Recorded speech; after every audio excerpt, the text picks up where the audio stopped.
Wilhelm Busch, Jésus notre destin. Chapitre 5.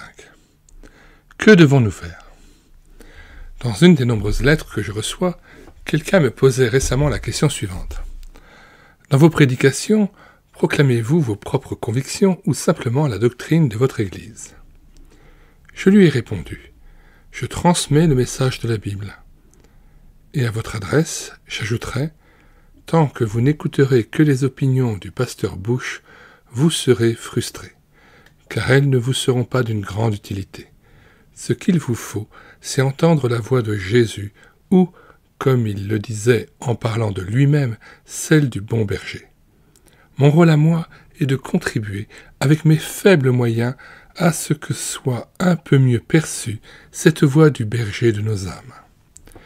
Si nous abordons à présent l'examen de la question « Que devons-nous faire ?», il est particulièrement important que ce soit le Seigneur Jésus qui vous donne la réponse et que vous entendiez effectivement la voix du bon berger.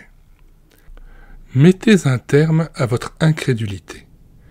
Durant les longues années de mon ministère dans les grands centres, en écoutant les arguments que l'on oppose au message chrétien, j'ai vu transparaître à travers eux tant d'incrédulité que j'aimerais en premier lieu vous supplier, car il en va du salut de votre âme, de mettre un terme à votre attitude incrédule. Pendant la dernière guerre, à côté de mon travail parmi les jeunes, on m'avait confié un certain temps l'aumônerie d'un grand hôpital.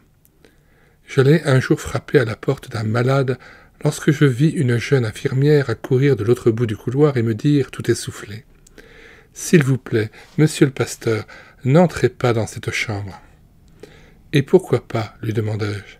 « Cet homme refuse catégoriquement toute visite d'un pasteur. Si vous allez le voir, il vous mettra dehors. » Et elle désigna du doigt le nom inscrit sur la porte. Il s'agissait d'un homme d'affaires connu dont j'avais souvent entendu parler. « Mademoiselle, répondis-je, je vous assure que je suis doué d'une patience à toute épreuve. » Puis je frappai à la porte. « Entrez !» dit une voix forte d'homme. J'entrai. Un vieux monsieur aux cheveux gris était allongé sur le lit. « Bonjour, je suis le pasteur Busch. »« Ah, répondit-il, j'ai beaucoup entendu parler de vous. Je vous permets volontiers de me faire une petite visite. »« C'est très gentil de votre part, m'exclamai-je avec joie. » Mais il poursuivit. « Seulement, ne me cassez pas la tête avec votre christianisme. »« Pas de chance, fis-je en riant. C'est justement de cela que je venais m'entretenir avec vous. » « Il n'en est pas question, répliqua-t-il du geste et de la voix. J'en ai fini avec la religion. Enfant, on me faisait de force ingurgiter les psaumes, et, quand je ne les savais pas, je recevais une claque. Adulte, j'ai balancé tout cela, et je me suis construit ma propre philosophie avec pour modèle des hommes comme Darwin, Haeckel et Nietzsche. Du coup, la moutarde me monte au nez, car, malheureusement, je m'emporte beaucoup trop facilement. Écoutez-moi bien, cher monsieur. Lorsqu'un jeune de 16 ans, en pleine période d'adolescence, me dit avoir fait de Nietzsche son maître à penser, je souris et pense en moi-même. Après tout, ce n'est qu'un phénomène de transition. Tu finiras bien par découvrir que les philosophes modernes eux-mêmes ne croient plus en ceux qui leur avaient servi de modèle. Mais lorsqu'un vieillard comme vous, qui a déjà un pied dans la tombe, me sort de telles choses, c'est affreux. Vous êtes gravement malade. Pensez-vous, lorsque vous comparaîtrez devant Dieu, lui débiter de telles sornettes? Je vous en prie. Il me regarde d'un air abasourdi. Manifestement, il n'a pas l'habitude qu'on lui parle sur ce ton. Mais soudain, la pensée me traverse l'esprit. Doucement, ne nous emballons pas. Ici, à l'hôpital, on n'a pas le droit d'exploser. C'est alors qu'une grande compassion pour ce pauvre homme m'envahit. Je change de ton et me mets, malgré son refus initial, à lui parler de Jésus qui veut aussi être son bon berger à lui. Il soupire profondément. Oui, ce serait très beau. Mais que faire de ma philosophie? Dois-je jeter par-dessus bord tout ce à quoi j'ai cru ma vie durant? Mais bien sûr, cher monsieur, lui dis-je, le cœur plein de joie. Jetez par-dessus bord tout ce qui ne vous sert à rien face à l'éternité, et faites-le aujourd'hui plutôt que demain. Avec une incrédulité cousue de fil blanc comme la vôtre, on ne peut ni vivre, ni mourir en paix. Ensuite, jetez-vous dans les bras ouverts du Fils de Dieu qui est mort pour vous racheter. Il veut aussi devenir votre sauveur. » À cet instant précis, l'infirmière entra, tout étonnée de nous trouver en train de converser si familièrement. De la main, elle me fit signe, et je compris qu'il était temps de partir. Je serrai longuement la main du vieillard et quittai la chambre en silence. J'ignore s'il a fait ce que je lui ai dit, car il est mort dans la nuit. Cette fois-là, j'ai constaté avec effroi que même des gens cultivés se laissent mener par le bout du nez par des hommes comme Darwin, Haeckel et Nietzsche, compromettant leur salut éternel par une incrédulité fondée sur des arguments fallacieux. C'est pourquoi je voudrais avant tout vous supplier de jeter par-dessus bord tous ces raisonnements superficiels qui étayent votre incrédulité. Faites-les disparaître. Votre incrédulité ne vaut pas un sou. La Bible dit « Il y a un seul Dieu et un seul médiateur entre Dieu et les hommes, Jésus-Christ. » J'étais un jour assis en face d'un homme, un solide gaillard, taillé comme une armoire à glace, auquel j'avais donné le surnom de Monsieur Tortillard, à cause du motif de son pull. Sa femme avait péri dans un bombardement, et ses 2 fils étaient tombés au front. Un pauvre malheureux. J'étais venu lui rendre visite. À peine avais-je pris place qu'il se mit à m'accabler d'invectives. « Monsieur le pasteur, fichez-moi la paix avec votre christianisme, j'en ai vu dans la vie, et à présent, je ne crois plus en rien. » Je me mis à rire, puis je lui dis « Impossible. Il vous arrive de prendre le train, n'est-ce pas ? » ?»« Oui. À chaque fois, vous allez sans doute trouver le mécanicien pour lui demander de vous montrer son permis de conduire. »« Ah non, on peut se fier au chemin de fer pour qu'il s'assure que leur mécanicien... »« Comment ?» m'exclamai-je. « Vous montez dans un train sans vérifier au préalable que l'homme qui le conduit est apte à le faire ? Vous lui confiez votre vie sans la moindre garantie ? Ça alors, confier sa vie à quelqu'un, c'est bel et bien croire. Ne dites surtout plus que vous ne croyez en rien. Dites plutôt « Je ne crois en rien, sauf au chemin de fer. » Eh bien, je continue à le questionner. « Allez-vous de temps en temps à la pharmacie ?»« Oui, répondit-il, j'ai très souvent des maux de tête et je vais à la pharmacie chercher des cachets. » « Mais vous savez probablement que certains pharmaciens ont vendu par mégarde du poison à leurs clients. Vous faites sans doute analyser vos cachets avant de les prendre. » « Non, monsieur le pasteur, un pharmacien diplômé connaît son métier. Il ne va donc pas me jouer un tour pareil. »« Comment, fis-je d'un air étonné, vous avalez vos cachets sans les avoir analysés, vous confiez votre vie au pharmacien, vous prenez ces médicaments sans la moindre méfiance. Moi, j'appelle cela de la foi. Mon cher monsieur, ne dites plus que vous ne croyez en rien. Dites plutôt « Je ne crois en rien, sauf au chemin de fer et au pharmacien. » Et j'ai ainsi multiplié les exemples. En fin de compte, je lui ai fait part de ma propre expérience. Un beau jour, j'ai trouvé sur ma route celui que Dieu nous a envoyé, qui est ressuscité des morts et qui a les marques des clous dans ses mains. Preuve éloquente qu'il m'a aimé jusqu'à donner sa vie pour moi. Personne d'autre au monde n'a fait autant pour moi que Jésus. Personne ne mérite ma confiance comme lui. Croyez-vous que Jésus ait menti, ne fût-ce qu'une seule fois ? Non. Je ne peux en dire autant de qui que ce soit d'autre. Je me suis donc dit, tu peux confier ta vie à Jésus, il est digne de foi. Et je l'ai fait. Est-ce aussi simple que cela, me demanda-t-il ? Oui, aussi simple que cela, lui répondis-je. Vous faites confiance à droite et à gauche, à toutes les personnes possibles et imaginables, sauf à celui qui seul est parfaitement fiable. Jetez donc par-dessus bord tous les arguments fallacieux sur lesquels s'appuie votre incrédulité, puis confiez votre vie au Seigneur Jésus. J'ai lancé un jour le défi suivant à des centaines de jeunes. Je donnerai une prime d'1 million de francs à celui qui me trouvera une seule personne qui regrettait d'avoir reçu Jésus-Christ dans sa vie. Certes, je n'avais pas ce million, mais je pouvais faire ce pari en toute tranquillité, car une telle personne n'existe pas. J'ai connu, par contre, bon nombre de gens qui ont regretté de ne pas l'avoir fait. Aussi voudrais-je encore une fois vous supplier de mettre un terme à votre incrédulité. Faites confiance à celui qui a tout fait pour vous. C'est une affaire entre lui et vous. Recueillez-vous en un endroit tranquille et dites-lui Seigneur Jésus, à partir d'aujourd'hui, je veux t'appartenir. Mettez un terme à votre pharisaïsme. La Bible dit « C'est une parole certaine et entièrement digne d'être reçue que Jésus-Christ est venu dans le monde pour sauver les pécheurs. » À la lecture de ce texte, bien des gens bondissent en s'exclamant « Je ne suis pas pécheur, je n'ai commis aucun crime. » C'est à eux que je m'adresse à présent. Ce que vous affirmez là est archi-faux. Essayez voir, le jour où vous comparaîtrez devant Dieu, de le lui dire en face. Je ne suis pas pécheur, j'ai observé tous tes commandements. Oseriez-vous le faire? Allons donc, mettez un terme à cette attitude pharisaïque. Cessez de croire ou de faire croire que tout est en règle. Rien n'est en règle, absolument rien. Il y a de cela bien des années, j'ai eu une conversation avec un jeune de 20 ans dont je me souviendrai toute ma vie.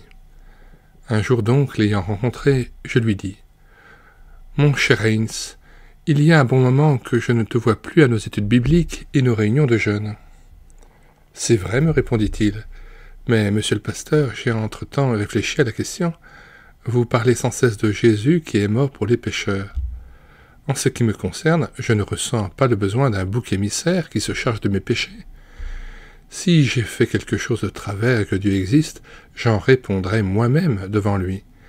La pensée d'un sauveur mort pour moi me paraît dérisoire. »« Admettons, lui répliquai-je, tu penses en appeler à la justice lorsque tu comparaîtras devant le Dieu saint.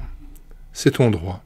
Il t'est permis de rejeter Jésus et de dire « Je m'en remets à la justice ». Mais rends-toi compte d'une chose, en France on est jugé par la loi française, en Angleterre par la loi anglaise, et devant Dieu par la loi divine. J'espère bien que tu n'as jamais enfreint un seul de ces commandements, sinon tu es perdu. Au revoir. Minute, reprit le jeune homme, Dieu n'est pas tatillon à ce point. Ah, comment imagines-tu le Dieu saint? Suppose un instant qu'après avoir vécu honnêtement pendant 50 ans, je commette un jour un larcin qui me prenne tout au plus 3 minutes. La chose finit par se savoir, et je dois passer en justice.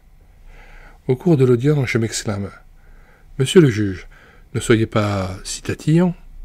3 minutes de vol sont largement compensées par un demi-siècle de probité. Qui pousserait le scrupule jusqu'à m'accuser pour si peu? Sais-tu ce qui se produira? Le juge me répondra « Minute. Ce qui m'intéresse présentement, ce ne sont pas vos 50 années de probité, mais les 3 minutes pendant lesquelles vous avez commis le larcin. La loi vous accuse pour ce délit-là. Si un juge terrestre agit ainsi, Dieu ne va-t-il pas en faire autant? Pourquoi ne pas plaider coupable devant Dieu? Pourquoi ne pas reconnaître votre besoin de pardon? Pourquoi ne pas admettre que vous êtes pécheur? Mettez donc un terme à votre attitude pharisaïque et cherchez le Seigneur, qui est mort pour vos péchés et a ainsi payé votre dette à votre place. Recevez-le comme votre sauveur, confessez-lui vos fautes et dites-lui « Je me jette à tes pieds avec toutes mes souillures, fais-moi grâce et purifie-moi par ton sang. » Faites le pas décisif. Une autre anecdote vous aidera à comprendre ce que je veux dire.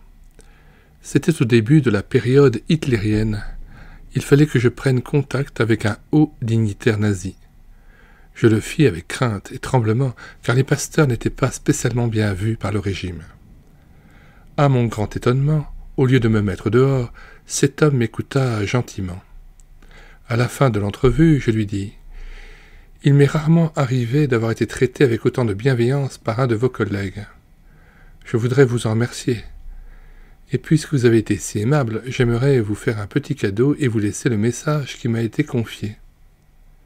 Dieu a tant aimé le monde qu'il a donné son Fils unique, afin que quiconque croit en lui ne périsse pas, mais qu'il ait la vie éternelle. » Il me regarda un instant, puis il répondit « Inutile de m'en dire davantage.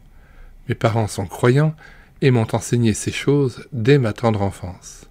Mais Il posa une grande feuille de papier blanc sur la table, prit un crayon, tira un trait en travers de la feuille et continua.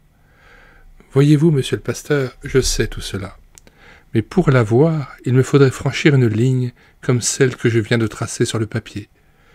Je suis tout prêt. » Et il me montra du doigt un endroit à côté du trait. Mais il me reste à faire le pas décisif. Puis il ajouta, un peu gêné. Toutefois, ma position sociale ne me le permet pas. Je suis reparti tout triste. Cet homme est mort depuis longtemps. Sa position sociale ne l'a pas aidé à affronter l'éternité. Mais il avait compris que, pour entrer dans le royaume de Dieu, il fallait faire le pas décisif et franchir la ligne. En avez-vous le courage? Cela en vaut la peine. Jésus vous attend les bras grands ouverts. Faites donc le pas décisif, franchissez la ligne pour vous retrouver dans les bras de Jésus. Renoncez à tout péché conscient. Je connais un homme qui trompe sa femme. Un jour, je l'ai mis au pied du mur et lui ai dit « Vous vivez dans l'adultère, vous rendez votre femme malheureuse, vous irez en enfer. » Et lui de me répondre « Ce que vous me dites est absurde, je vais vous expliquer mon cas. Ma femme ne me comprend pas. » Puis il m'a raconté une longue histoire. Pourtant, au fond de lui-même, il savait très bien qu'il faisait mal. Il y a des gens qui sont brouillés avec quelqu'un et qui vous disent « c'est l'autre qui a commencé ». Quel que soit le conflit, c'est toujours la faute de l'autre. Personne n'a jamais commencé la bagarre, n'est-ce pas? C'est toujours l'autre qui est fautif. Mais laissez-moi vous dire qu'aux yeux de Dieu, la querelle est aussi grave que le meurtre. Pourquoi n'y mettez-vous pas un terme? Vous me dites sans doute « comment dois-je m'y prendre ?» Eh bien, je vais vous le dire, renoncez à tout péché conscient. Si seulement vous vous arrêtiez un moment pour vous poser la question « qu'est-ce qui ne va pas dans ma vie? À quoi devrais-je mettre un terme ?» Au fond de vous-même, vous le savez très bien. Croyez-vous que Jésus vous accorde sa grâce si vous continuez à pécher sciemment? La Bible dit « faites demi-tour ». Le Fils prodigue a laissé derrière lui son ancienne vie. Vous pouvez venir à Jésus tel que vous êtes, chargé et incrédule. Mais ensuite, il faut en finir avec tout ce qui vous entraîne à la perdition et dont vous savez fort bien que c'est mal. Dans les nombreuses lettres que je reçois quotidiennement, il arrive souvent que les gens se fâchent et me disent « ce que vous dites est trop dur, telle ou telle chose n'est pas un péché ». Puis ils citent des choses dont je n'ai jamais parlé. Je ressens alors à quel point notre conscience se révolte contre le règne de Jésus-Christ sur notre vie. Pourtant, vous ne pouvez parvenir à une foi vivante, ni la vivre, si vous n'avez pas le courage d'abandonner votre vie à Jésus pour en finir une bonne fois avec tout ce qui doit y disparaître. Renoncez, je vous en prie, à tout péché conscient. Parlez à Dieu. Savez-vous prier? Vous êtes peut-être capable de débiter machinalement une formule, mais priez. Certaines personnes se font une idée de la prière qui me ferait dresser les cheveux sur la tête si j'en avais encore. L'autre jour, j'étais en visite chez quelqu'un, et la mère de famille de dire « Nous sommes aussi de bons chrétiens. Claire, viens par ici. » Lorsque sa fillette de 4 ans se fut approchée, elle continua « Montre au pasteur comment tu sais déjà bien prier. » Et la petite se mit à réciter une prière. Je l'interrompis aussitôt. « Arrête, mon enfant, il ne faut pas montrer au pasteur comment tu sais prier. Je t'en prie, ne le fais pas. Prier, c'est tout autre chose. C'est parler au Dieu vivant dont on s'approche par Jésus-Christ et lui vider son cœur. Avez-vous déjà prié de cette façon-là » Un évêque anglican du nom de Robinson a écrit un livre terrible intitulé « Dieu sans Dieu », où il dit, entre autres, que l'homme moderne ne sait plus prier. Sur ce point, je suis d'accord avec lui. Cet argument ne milite toutefois pas contre la prière, mais contre l'homme moderne. N'êtes-vous pas aussi de cet avis? L'évêque Robinson voudrait réviser la foi chrétienne de fond en comble, parce que l'homme moderne ne sait plus prier. Il me semble qu'il faudrait plutôt réapprendre à l'homme moderne à prier. Hasardez-vous tout simplement à prier. ne serait-ce que pour dire « Seigneur, laisse-toi trouver » ou « Seigneur, veuille me sauver moi aussi » ou « Seigneur, aide-moi à découvrir la vraie foi » ou encore « Seigneur, pardonne mes péchés ». Lancez-vous à l'eau, et on ne peut pas tout de suite faire de belles prières comme celles que font les pasteurs ou les curés, livre en main et lunettes au nez. Il n'est d'ailleurs pas nécessaire de faire de belles prières, pourvu que l'on commence par s'adresser à Dieu, au Dieu vivant, d'un cœur sincère. Il faut vous lancer, le reste viendra tout seul. Vous savez, la foi est une relation intime entre Dieu et moi. Dans ce cas, le dialogue est indispensable, vous êtes bien d'accord? Je lui parle, et lui me parle. Ceci m'amène au point suivant. Lisez la Bible. Comment Dieu parle-t-il aux hommes? Il s'adresse à eux par la Bible. Il est donc absolument nécessaire que vous commenciez par la lire. La pensée vous viendra peut-être que de nos jours, on ne lit plus guère la Bible. Hélas, ce n'est que trop vrai. Souvent, au cours de mes visites, on me dit « Ah, monsieur le pasteur, nous avons une vieille Bible qui date de 1722. C'est un héritage de notre arrière-grand-mère. » Et l'on m'apporte cette énorme pièce de musée qu'à coup sûr plus personne ne lit. Malgré tout le respect que j'ai des vieilles Bibles, allez donc vous acheter un petit Nouveau Testament. Il y en a qui sont plus petits que ma main. Certaines éditions sont très jolies. Procurez-vous-en un de ces testaments, ces Nouveaux Testaments modernes. Et puis, réservez-vous chaque jour un moment pour le lire. Écoutez tout simplement ce que Jésus vous dit au travers de ces pages. Vous tomberez sans doute sur des passages que vous ne comprendrez pas. Poursuivez tranquillement votre lecture. À mes jeunes, j'explique cela de la façon suivante. Un cultivateur brésilien m'a raconté qu'en arrivant dans ce pays, on lui fit la concession d'un terrain. Une fois sur les lieux, il se rendit compte que c'était une parcelle de forêt vierge. Il se mit alors à abattre les arbres, à déterrer les rochers et à déraciner les souches. Et un beau jour, il put atteler une paire de bœufs à la charrue et se mettre à labourer. Mais à peine eut-il fait 3 pas que le soc de la charrue fut bloqué par la roche. Que fit-il à ce moment-là? Qu'aurait-il cherché, lui, à chercher de la dynamite pour faire sauter la roche, la charrue et l'attelage? Bien sûr que non. Il dégagea le soc de la charrue, contourna l'obstacle et continua à labourer. Quand il eut fini, le résultat n'était pas brillant. Mais il sema tout de même et récolta un peu. L'année suivante, ce fut déjà mieux. Il put déterrer davantage de rochers et déraciner d'autres souches, ce qui facilita le passage de la charrue. Et la 3e année, cela fut encore plus aisé. C'est ainsi que vous devriez lire la Bible. L'essentiel est de démarrer. S'il y a quelque chose que vous ne comprenez pas, tournez la difficulté et continuez. En commençant par le début du Nouveau Testament, après une liste de noms qui vous semblera sans doute ennuyeuse, vous trouverez tout d'un coup encore, au 1er chapitre, le verset suivant. « Tu lui donneras le nom de Jésus, c'est lui qui sauvera son peuple de ses péchés. » Vous vous direz alors, « Cela, je le comprends, c'est pour moi. » Laissez ainsi Dieu vous parler par la Bible. Prenez journellement le temps de la lire et adressez en même temps cette requête à Dieu. Seigneur, éclaire-moi, donne-moi l'intelligence pour comprendre ta parole. Ouvre mon cœur et mon esprit à ces enseignements. Encore une chose, ne permettez à personne de dénigrer la Bible. C'est un livre remarquable. Il n'existe pas d'ouvrage plus actuel et plus passionnant qu'elle. Jeune soldat pendant la Première Guerre mondiale, j'étais chargé d'une mission de reconnaissance près de Verdun.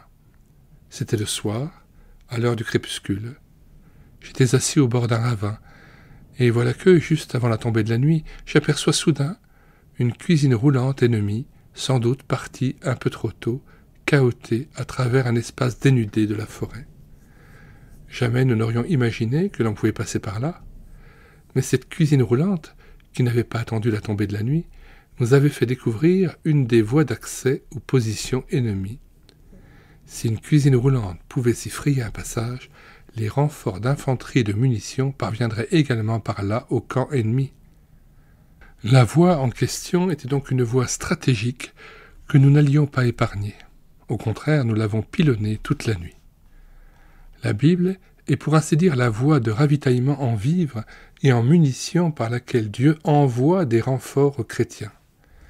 Et le diable est assez rusé pour en faire l'objectif de ses tirs. La Bible est de ce fait en but à d'incessantes attaques.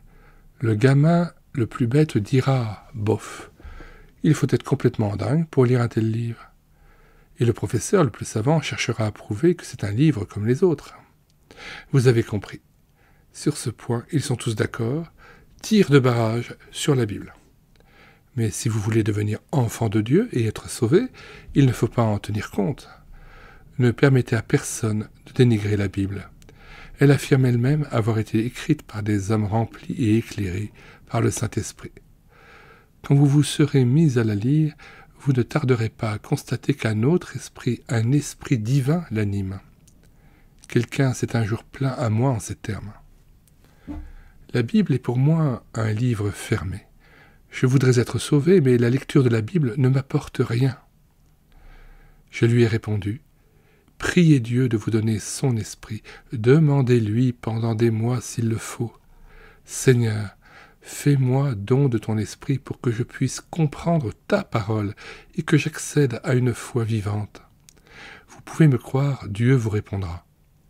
Il me reste à insister sur un dernier point. Restez à l'écoute de la prédication de la parole de Dieu. Allez l'écouter là où elle est clairement proclamée. Je ne puis m'empêcher de vous avertir qu'il existe de nos jours des chaires où l'on annonce un évangile édulcoré. À votre place, ce n'est pas là que j'irai. Car ce n'est pas de la limonade que je veux, mais le vin pur de l'évangile. Vous ne tarderez d'ailleurs pas à remarquer si la bonne nouvelle est annoncée ou non. Heureusement, un peu partout, il y a encore des prédicateurs qui enseignent fidèlement l'Évangile. Allez là et restez à l'écoute de la parole de Dieu. Joignez-vous à ceux qui veulent l'entendre coûte que coûte. Quelqu'un me disait récemment, « Vous savez, je suis un individualiste. » Je n'ai pu que lui répondre. Jamais vous ne pourrez garder une foi vivante si vous ne recherchez pas le contact avec d'autres chrétiens et n'allez pas là où la parole de Dieu est annoncée. Je voudrais à ce sujet vous raconter, avant de conclure, l'histoire d'une vieille dame que j'ai connue. Un jeune homme me dit un jour, « Ne nous racontez donc pas ces histoires de vieilles femmes. » Mais ce n'était que la vie d'un jeune. La femme dont je vais vous parler a joué un rôle important dans ma vie. J'ai connu successivement 3 ingénieurs qui sont devenus croyants grâce à elle. À ce moment-là, je me suis dit qu'une grande puissance spirituelle devait émaner d'elle et je suis allé la voir. C'était la veuve d'un mineur. Elle se réjouit de ma visite et me raconta comment elle était parvenue à la foi. Elle habitait à l'époque un ancien faubourg d'Essen qui depuis a été rattaché à la ville et dont le nom était Stoppenberg, mais que nous avions surnommé Korkenhügel. La dame en question lut un jour dans le journal que 2 nouveaux pasteurs allaient être consacrés à l'église Saint-Paul. Elle dit à ses amis, « À Essen, ceci est toujours un événement. Allons voir. » Elles coupèrent à travers champs, mais ce fut une longue trotte jusqu'à l'église Saint-Paul. À leur arrivée, l'imposant édifice était déjà plein à craquer et elle dut rester debout tout au fond de l'église. Un des pasteurs qui fut consacré, Julius Daman, exerça par la suite une profonde influence sur la ville. Voici le récit que me fit la vieille femme. Julius Daman monta pour la première fois en chair et il lut la parole de Jean. « Car Dieu a tant aimé le monde qu'il a donné son Fils unique, afin que quiconque croit en lui ne périsse point, mais qu'il ait la vie éternelle. » Puis il se pencha vers l'assistance et dit, « De tous les mots de la Bible, il n'en est aucun que je redoute autant que le mot « perdu ». Vous pouvez vous perdre éternellement au point que Dieu lui-même se retire de vous. C'est cela l'enfer. Moi, la petite jeune fille debout au fond de la grande église, je n'entendis plus la suite du sermon. C'était comme si la foudre m'avait frappé. Je me disais et redisais, « Toi aussi tu es perdu. Tu n'es pas en paix avec Dieu. Tes péchés ne sont pas pardonnés. Tu n'es pas enfant de Dieu. Tu es perdu. » Et je suis rentré chez moi, comme dans un rêve. 3 jours plus tard, mon père me demanda si j'étais malade. Elle essaya en vain d'expliquer à ses parents ce qui s'était passé.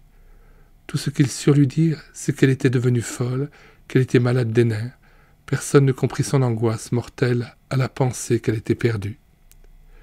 Je vous souhaite ce qu'il y a de meilleur au monde, et pourtant, ou plutôt, à cause de cela, je voudrais que vous aussi, vous fassiez la même expérience et que, par l'action du Saint-Esprit dans votre cœur, vous puissiez dire à votre tour « Je suis perdu ». Elle poursuivit son récit. J'ai tourné en rond durant 4 semaines, complètement déboussolé. Puis j'ai lu dans le journal que le pasteur Daman allait de nouveau prêcher. J'ai donc refait le trajet à pied de Stoppenberg à Essen. Tout le long du chemin, j'ai prié. La même prière, une strophe d'un cantique me trottait par la tête. Ô Dieu, toute ma prière et mon vœu le plus ardent, c'est qu'en toi je trouve un Père et que je sois ton enfant. Elle arriva ainsi à l'église Saint-Paul. Daman prêchait. L'église était comble, et ne trouvant pas de place assise, elle dut à nouveau rester debout. Elle répéta une fois encore sa prière. « Ô Dieu, toute ma prière, et mon vœu le plus ardent, c'est qu'en toi je trouve un Père et que je sois ton enfant. » Puis elle ouvrit son recueil de cantiques au numéro affiché.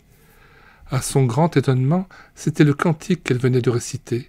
« Ô Dieu, toute ma prière. » Elle se dit, si tout le monde chante ce cantique dans un esprit de prière, quelque chose va sûrement se passer. Puis le pasteur Daman monta en chair et lut à nouveau un texte de l'évangile de Jean. Jésus dit, « Je suis la porte, si quelqu'un entre par moi, il sera sauvé. » Amen. Elle reprit. C'était la 2e fois que j'allais à l'église. Et cette fois encore, je n'ai entendu que ce verset, car, à cet instant précis, tout était devenu clair pour moi. Jésus le ressuscité est la porte de la vie. J'y suis entré. Je n'ai plus rien entendu du sermon, mais cela me suffisait pleinement. J'étais entré dans la vie. Il m'arrive de raconter cette histoire lorsque je rencontre des gens qui me disent « Oh, je ne vais pas à l'église. Je ne supporte pas ce genre d'atmosphère. Je préfère aller en forêt, écouter le chant des oiseaux et le murmure du vent dans les arbres. » Alors, je leur réponds, jamais cette femme n'aurait eu la foi si elle n'était allée là où la parole de Dieu était annoncée. Que devons-nous faire? En finir avec l'incrédulité ou le pharisaïsme, faire le pas décisif, renoncer à tout péché conscient, parler avec Dieu, lire la Bible, nous mettre à l'écoute de la prédication de la parole de Dieu. Chacun de ces points est important. Mais je voudrais, pour terminer, résumer en quelques mots une vérité qui est encore plus importante. L'essentiel n'est pas ce que nous faisons, mais ce que Dieu a fait pour nous en Jésus-Christ. Voilà la bonne nouvelle que je suis heureux de vous annoncer. Jésus a tout accompli pour chacun d'entre nous. Il est venu à nous, il est mort pour nous, il est ressuscité pour nous, il est assis pour nous à la droite de Dieu. Il est le bon berger qui fait tout pour ses brebis. Comme l'atteste l'auteur du psaume 23, « Le Seigneur est mon berger, je ne manquerai de rien. » Il énumère ensuite les grandes choses que le bon berger fait pour lui.